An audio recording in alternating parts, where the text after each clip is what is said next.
नमस्कार. आज आलो होतो आम्ही आमच्या गौरीची फुलं आणायला जंगलामध्ये गौरीच्या आगमनासाठी. जरा लेटच झालो होतो. गावातली लोक गेली होती पुढे, आम्ही राहिलो होतो मागे. जरा उठायला लेट झालं त्याच्यामुळे लेट आलो. पप्पा चालले आहेत पुढे, मागे आहे माझा भाऊ धीरज आणि मी. चालता चालता पोचलो आम्ही रानामध्ये. रानामध्ये भरपूर असा पाऊस होता, त्याच्यामुळे व्यवस्थित नीट व्हिडिओसुद्धा बनवता आलेली नाही आहे, परंतु बनवण्याचा प्रयत्न केला आहे. पुढे जाता जाता भरपूर मोठा असा जंगल आम्हाला लागला होता. दरवर्षी आम्ही इकडेच येतो गौरीची फुलं आणायला. पप्पा बोलले थांबा इथं जरा, इथे आहेत का बघ. बोलता बोलता भरपूर पुढे निघून गेलो.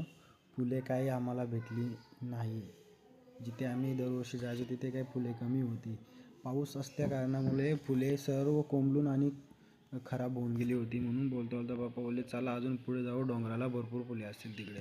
मग बोलता बोलता तिकडे गेलो आम्ही. पोचलो जागेवरती जाऊन. जाता जाता रानामध्ये भरपूर काटे लागत होते. मग रानामध्ये असे झाडांखाली वाकून जायला लागत होते. त्यातच माझा मागचा भाऊ खूप हसत होता. काय इकडून वाटेचं इकडून तिकडून चाललेत, नक्की कुठे चाललेत त्यालाच पण कळत नव्हतं.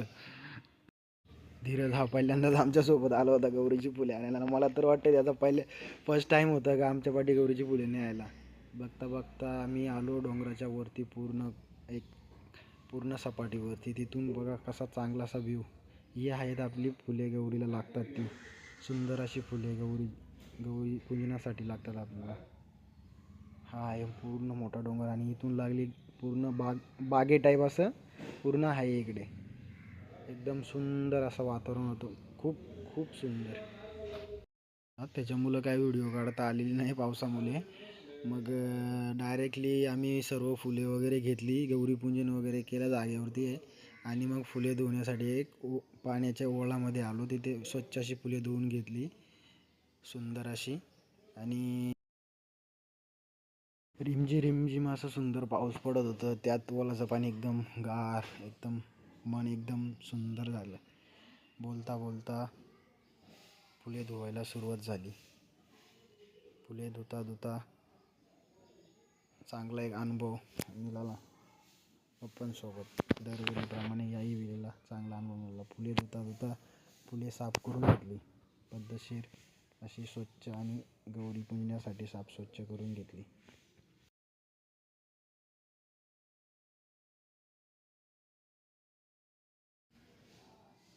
गौरीचा सण हा सर्वांचा एक लाडका सण असतो, महिलांचा लाडका सण असतो. हा आहे आपला एक गौरीचं फूल, एकदम सुंदर असा. खूप डोंगराच्या कड्याकोपरीतून आणलेली फुलं आहे ती एकदम. हा बघा कसा पाण्यामध्ये बसून आनंद घेतोय पाण्याचा. पप्पा आलेले आहेत तिकडून दिंड्याचा पान घेऊन. दिंड्याचा पान निवेदासाठी लागतो गौरीच्या पुढे ठेवायला. बघता बघता पूर्ण पानं धुवून झाली, फुले धुवून झाली. आता सर्व बांधून टोपल्यामध्ये पद्धतशीर घेऊन आता त्यांची निघता वेळेस घरी निघता वेळेस आता त्याची पूजा वगैरे करू आणि निघू. हळद कुंकू वाहून पूजा केली जाते आणि शंकर पार्वतीचं नाव घेऊन घरी निघतो. दरवर्षी याप्रमाणे काम करतो आम्ही.